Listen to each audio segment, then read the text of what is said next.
So in the other video, I shared how that the way I perceive time is that we have this, infinite numbers of moments in time, and that there is no real time, but moments in the universe, and each of those moments will, contain everything that we experience. The room behind me, the video here, the sound from the traffic outside. The feeling I have of the wind on my leg, all those things, all of that is part of the moment, and that all these moments are kind of stacked.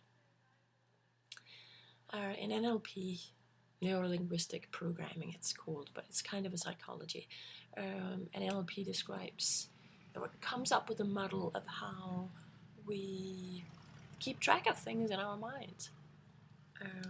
So it's a kind of psychology, and one of the things naturally is how do we deal with time? And the thought in NLP is that we kind of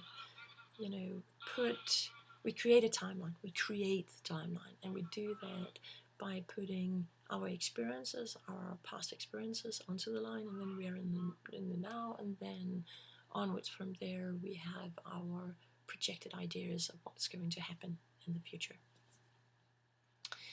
When I learned NLP many years ago, the thought was that there were basically two standard timelines, or you can imagine, or you can say, one of them is a time that lies in front of you, and often it's around your waist, but then you can't see it.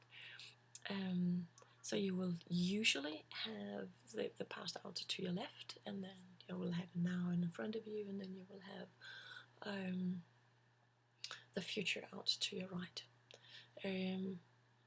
When I first started discovering those things and investigating how I was thinking about time, mine was actually a little bit curved. It was like a V.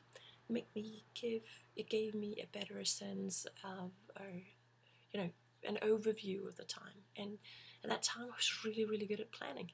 I was a project manager, and I had that constant understanding of where I was coming from and where I was heading.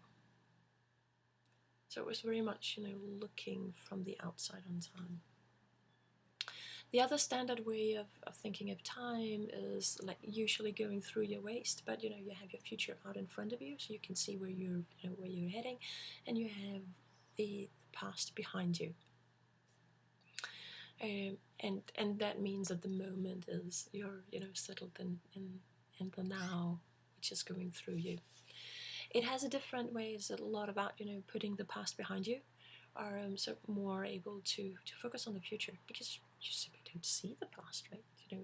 It's good. And I have this term, put it behind you, which is not very very functional for one like me, because the way I used to operate was I would always be able to see the past as well. I wasn't putting anything behind me. I was aware of any grudges I held for people, those kind of things. But it also gave me the opportunity, the possibility to be on time with things. Whereas the people that are more like having the line through them will often have it more difficult of being in time. So just by those two simple different ways of perceiving time, you have advantages and disadvantages. I've come to the conclusion that I prefer to be able to operate in both ways. I like to be able to plan and have my future out in front of me, and I prefer to be present and be with whatever, and forget things here, and even sometimes close the eyes for what is happening out in the future.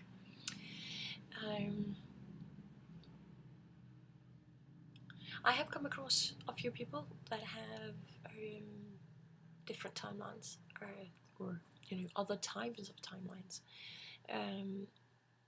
and I have not studied it enough to know why they do it or how they do it, but it does influence their life. It does in many ways, and how to have a timeline and how to create a proper timeline that will actually fit for your purpose. it's not something we learn at school. So how do we learn it? And my guess would be that we model the timeline of our parents or our caregivers. I don't know, but that would be my guess, just like so many other things.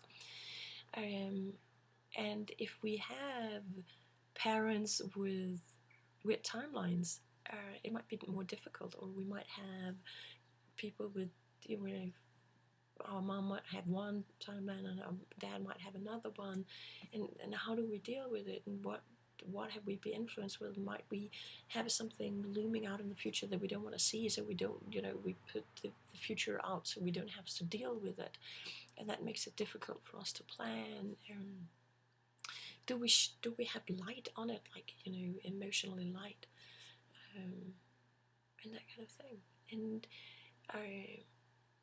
at least one I've helped changing his way of acting based on just talking about how the timeline was, and what changes could be made.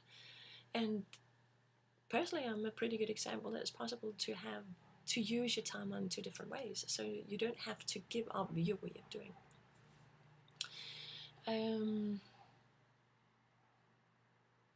One other thing that is relevant in this, and there you go, like, as long as you have one timeline, you can still think of the Newtonian way of time as something that is, the clock is ticking no matter what we're doing.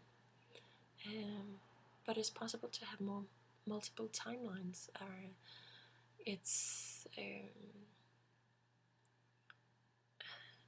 But we're not trained in it. We are considered crazy if we do, and so people pack it away.